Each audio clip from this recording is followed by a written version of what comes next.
Bulldozer भी चलेगा। एक कहावत है कि नकल के लिए भी अकल की जरूरत होती है और बता दें कि यही कहावत इन दिनों और इस वक्त नेपाल के नए प्रधानमंत्री बालेन शाह पर एकदम फिट बैठती हुई नजर आ रही है।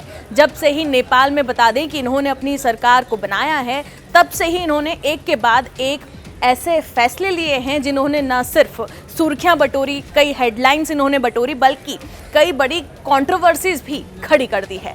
और अब सबसे दिलचस्प बात ये सामने आई है कि जिन्हें अक्सर भारत विरोधी छवि के लिए देखा जाता रहा है, माना जाता रहा है, वही बालेन शाह अब खुलकर भारत के प्रधानमंत्री नरेंद्र मोदी और उत्तर प्रदेश के मुख्यमंत्री योगी आदित्यनाथ के फैसलों की कॉपी करते हुए उसे नेपाल में उतारते हुए नजर आ रहे हैं। क्यों? ताकि पॉपुलैरिटी हासिल की जा सके, ताकि एक मजबूत नेता की छवि बनाई जा सके। इससे एक डायलॉग भी इस वक्त ये याद आ रहा है कि दिखाने के लिए स्टाइल आप कॉपी कर सकते हैं, लेकिन फैसलों में असली दम भी होना चाहिए और धरातल पर इसे उतारने के लिए उतना ठोस कदम भी होना चाहिए। अब जरा उनका ताज़ा ऐलान भी आप देख लीजिए। नेपाल में भी अब बता दें कि बुलडोजर एक्शन होगा। जी हां, उत्तर प्रदेश के मुख्यमंत्री योगी आदित्यनाथ की जिस छवि ने देश भर में यानी कि भारत में सुर्खियां बटोरी, उसी मॉडल, उसी स्टाइल और उसी एक्शन को बता दें कि अब नेपाल में भी लागू करने की कोशिश की जा रही है ताकि पॉपुलैरिटी हासिल की जा सके। काठमांडू की सड़कों पर बता दें कि अब बुलडोजर चलाने की तैयारी हो रही है। अवैध अतिक्रमण हटाने के नाम पर बड़े बड़े एक्शन तैयार किए जा रहे हैं। यानी ये बिल्कुल साफ है कि छवि भी कॉपी की गई, स्टाइल भी कॉपी किया गया और अब फैसले भी कॉपी किए जा रहे हैं। और हर कदम के साथ एक नई कंट्रोवर्सी भी यहाँ पर जुड़ती हुई जा रही है। लेकिन सवाल यही है कि क्या सिर्फ कॉपी करने से वही नतीजे मिलते हैं? दरअसल बता दें कि नेपाल की राजनीति में नायक बनकर उभरने वाले बालेन शाह रामनवमी के दिन सांसद पद की इन्होंने शपथ ली और खुद को एक तेज, सख्त और निर्णायक नेता के तौर पे ये लगातार पेश करने की कोशिश करते हुए लगातार नजर आ रहे हैं। महज 35 साल की उम्र है इनकी, रैपर है ये, इंजीनियर है और काठमांडू के ये पूर्व मेयर भी है।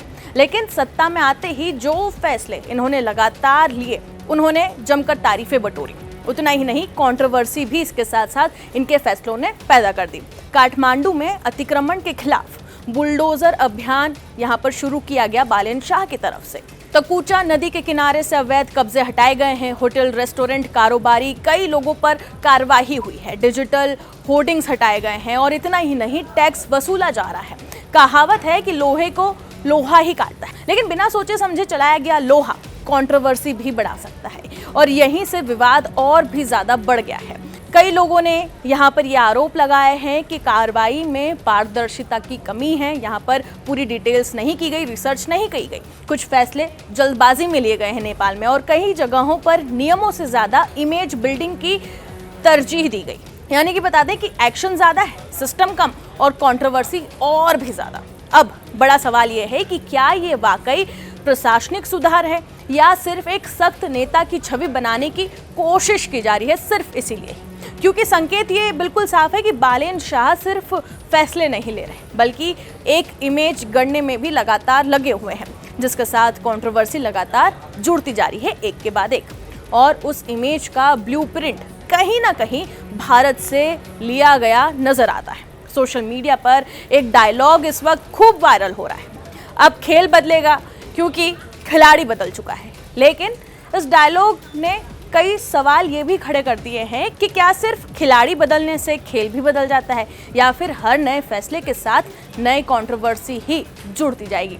आने वाले समय में ये देखना बेहद दिलचस्प होगा कि नेपाल में ये जो बुलडोजर मॉड्यूल लाया गया है ये कितनी दूर तक जाता है और क्या ये वाकई सुधार लाता है नेपाल में या सिर्फ कंट्रोवर्सी और कॉपी पेस्ट की पॉलिटिक्स बनकर रह जाता है। क्योंकि एक बात आप बिल्कुल याद रखिए कि नकल से पहचान जरूर बन सकती है, लेकिन असली नेतृत्व कंट्रोवर्सी से नहीं बल्कि ठोस फैसलों से साबित होता है। और जब ये धरातल पे उतरता है और जिस तरीके से लोगों का समर्थन आपको मिलता है, उससे ही आपकी छवि बनती है। जिस तरीके से सीएम योगी आदित्यनाथ ने उत्तर प्रदेश में करके दिखाया और इसी की कॉपी बालेन शाह ने की।